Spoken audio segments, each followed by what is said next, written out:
আসসালামু আলাইকুম প্রিয় শিক্ষার্থী বন্ধুরা আমার ও অভিভাবক মণ্ডলী। আহ, আজকে আমি যে বিষয়টা নিয়ে আলোচনা করব তা হচ্ছে নবম ও দশম শ্রেণীর ইংলিশ প্রথম এবং দ্বিতীয় পত্র। আমরা বেশিরভাগ ভুক্তভোগী হই ইংলিশ প্রথম এবং দ্বিতীয়। অন্যান্য সাবজেক্টে ভালো রেজাল্ট করা অতি সহজ, কিন্তু অধিকাংশ ছাত্রছাত্রী ইংলিশের অর্থ করতে পারে না, এই জন্য তারা এই সেন্টেন্স গুলো ভালোভাবে কমপ্লিট করতে পারে না এবং ফুল আনসার করে আসতে পারে না। তাই আমাদের এই মানব সেবা বিডি.কম এ যেসব ছাত্রছাত্রী এবং অভিভাবক মন্ডলী আমাদের ক্লাসগুলো উপভোগ করবে, আমি আল্লাহর কাছে বিশ্বাস রাখি তারা অবশ্যই উপকৃত হবে এবং তারা ভালোভাবে বুঝতে পারবে এবং শিখতে পারবে। যাই হোক, আজকে আমি নবম ও দশম শ্রেণীর যে বিষয়গুলো নিয়ে আলোচনা করব, অনেকগুলো বিষয়, তার মধ্যে আমি এখানে যে বিষয়টা নিয়ে আলোচনা করবো সেটা হচ্ছে right form of verb. Right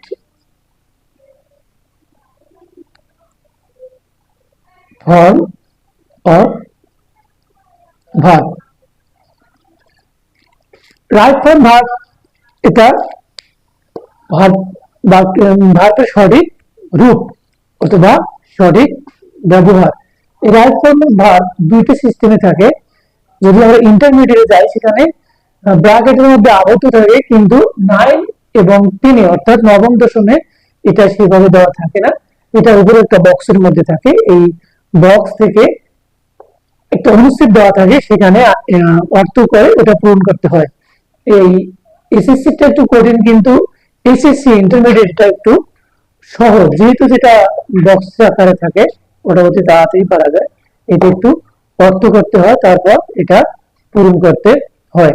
তাহলে আমরা রাইট ফর্ম ভার্বটা কিভাবে করব, এটার অনেকগুলো নিয়ম আছে। নিয়মগুলো জানা সত্ত্বেও আমরা করতে পারি না। তার একটাই কারণ, মিনিং করতে না পারা। যখনই আমরা মিনিং করতে পারবো, তাহলে আমরা অর্থগুলো বুঝে বুঝে আমরা রাইট ফর্ম ভার্বটা পূরণ করতে পারবো ইনশাল্লাহ। তাহলে চলে যাচ্ছি আমি টপিকে, right form of verb. My dear student, আমার এভরি মাদার লাভ হার চাইল্ড। পরের বাক্য হচ্ছে my friend sometime visit me, the man vax me. আমরা এই তিনটি বাক্যের মধ্যে যদি আমরা লক্ষ্য করি, তাহলে এখানে এভরি মাদার, এখানে মাদারটা হচ্ছে থার্ড পার্সন। মাদারটা থার্ড পার্সন হওয়ার কারণে এখানে আমাদেরকে এর যোগ করতে হবে। তৃতীয় বাক্যে আমাদের এখানে আছে my friend sometime visit me, এখানে সাবজেক্ট খুঁজে বের করতে হবে। এখানে ফ্রেন্ড, মাই যত থাকুক, এখানে ফ্রেন্ড হচ্ছে আমাদের থার্ড পার্সন, এই জন্য এখানে এখানে আমাদের করতে হবে এস। যেহেতু এটা প্রেজেন্ট ইন্ডিপেন্ডেন্ট টেন্স, অর্থ বুঝে এভাবে করতে হবে। দ্য ম্যান ভেক্স মি, লোকটি আমাকে বিরক্ত করে। তাহলে এখানে যেহেতু এক্স আছে, এখানে আমার এস বসালে চলবে না, অবশ্যই এখানে করতে হবে ভেক্সেস, এর যোগ করতে হবে। অর্থাৎ আমরা যদি জেনারেল নিয়মে যাই, তাহলে আমরা লক্ষ্য করতে পারি যেসব ভার্বের শেষে S, double S, CS, X ও থাকে, তাহলে সেই সকল ভার্বের শেষে আমরা এর যোগ করব, আর বাকি সব ভার্বের শেষে শুধু এর যোগ করতে হবে। কিন্তু সিম্পল একটি বিষয় রাইট ফর্ম ভার্বের। আমি যদি আরো কঠিনে যাই মিডিয়ার, পরে যে স্টেপে আমরা চলে আসলাম, এখানে আমরা যে এই বাক্য লক্ষ্য করি, তাহলে one lie lead to another, অর্থাৎ এই বাক্যের অর্থ হচ্ছে এক মিথ্যা ঢাকতে হলে হাজার মিথ্যার আশ্রয় নিতে হয়।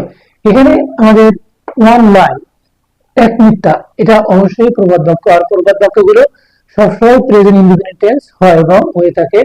এই জন্য এখানে আমাদের সাবজেক্ট অবশ্যই থার্ড পার্সন, এখানে এর যোগ করতে হবে, অর্থাৎ এক মিথ্যা ঢাকতে হলে হাজার মিথ্যার আশ্রয় নিতে হয়।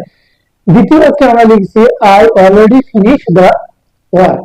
এখানে যদি আমরা রাইট ফর্ম ভার্বটা পূরণ করতে যাই, এখানে আমি ফিনিশিং নিচে আন্ডারলাইন করেছি, এখানে ঠিক সংশোধন করতে হবে, আবার আইয়ের পরে একটা ভার্ব বসাতে হবে। এখন আইয়ের পরে আমরা যে ভার্বটি বসাবো, এখানে কোন ভার্বটি বসালে আমাদের বাক্যটি সঠিক হবে এবং যুক্তিযুক্ত হবে। এখানে আমাদের যদি অলরেডি এখানে আছে আমার অলরেডি, তাহলে আমরা জানি সোশ্যাল অলরেডি, রিসেন্টলি, লেটলি, নাও, এগুলো তাহলে প্রেজেন্ট পারফেক্ট টেন্স হয়। তাহলে এই প্রেজেন্ট পারফেক্ট টেন্সের গঠন সঠিক হলে অবশ্যই আমাদেরকে হ্যাভ ইউজ করতে হবে। আই হ্যাভ অলরেডি, আর আমরা ভালোভাবে জানি হ্যাভ হ্যাজ হ্যাড এর পরে যদি কোনো মূল ভার্ব থাকে তাহলে সেটা অবশ্যই পিপি করতে হয়, দ্যাট মিন বি3 করতে হয়। এখানে আমরা লিখতে হবে finished. I have finished, I have already finished the work. তৃতীয় বাক্যে আমরা যদি যাই, তৃতীয় বাক্যে লক্ষ্য করে এখানে have you ever be Cox's Bazar, এখানে আমাদের বাক্যটি এখানে বিতে আমাদের আন্ডারলাইন করা আছে, এখানে বিতে আমাদের কি করলে বাক্যটি সঠিক হবে। তো অর্থ হচ্ছে আপনি কি কখনো কক্সবাজার গিয়েছেন? তাহলে এখানে আমাদের যেহেতু হ্যাভ আছে, এখানে এভার আছে, এভারটা হলো এটা প্রেজেন্ট পারফেক্ট টেন্স হয়ে থাকে, তাই এখানে আমাদেরকে বিন করতে হবে। যেহেতু am, is, are, was, are, have, has, had, be, been, এগুলো করতে হয়। এটাও আমাদের ভি3। আমাদের রাইট ফর্ম ভার্ব গুলো সূক্ষ্মভাবে পূরণ করতে হলে অবশ্যই যে নিয়মগুলো আছে নিয়মগুলো জানতে হবে, পাশাপাশি আমাদেরকে অর্থের দিকেও লক্ষ্য রাখতে হবে। আর যদি অর্থ ভালোভাবে না করি, না জানি সেন্টেন্সে, তাহলে আমরা রাইট ফর্ম ভার্ব সঠিকভাবে বসাতে পারবো না। প্রিয় শিক্ষার্থী বন্ধুরা, যদি ক্লাসগুলো ভালো লেগে থাকে এবং তোমরা জড়িত করে আমাদের এই manavsevabeauty.com যেমন 5টি মাধ্যম আছে, যে কোনো 5টি মাধ্যমের একটিতে যোগদান করলে এই সরাসরি এই ক্লাসগুলো তোমরা উপভোগ করতে পারবে। যেমন এখানে আছে ইমো, হোয়াটসঅ্যাপ, আর এই নাম্বারটা দেওয়া আছে, এই নাম্বারে নোট করলেই আমাদের ক্লাসগুলো অতি তাড়াতাড়ি তোমরা পাবে ইনশাআল্লাহ। তারপর তোমরা তো অনেক কোচিং এবং প্রাইভেট পড়ে থাকো, এরপরে কোন সমস্যা শেষ থাকে না। যদি কোনো সমস্যা এবং কোনো হেজিটেশন থাকে, তাহলে সেইগুলো অতি তাড়াতাড়ি আমাদের ইমেল অথবা হোয়াটসঅ্যাপ নাম্বারে পাঠিয়ে দিলে আমরা অতি তাড়াতাড়ি সেগুলো সলভ করে সমাধান করে তোমাদেরকে পাঠিয়ে দেবো। আশা করি সবাই ভালো থাকবে ইনশাআল্লাহ। আল্লাহ হাফেজ।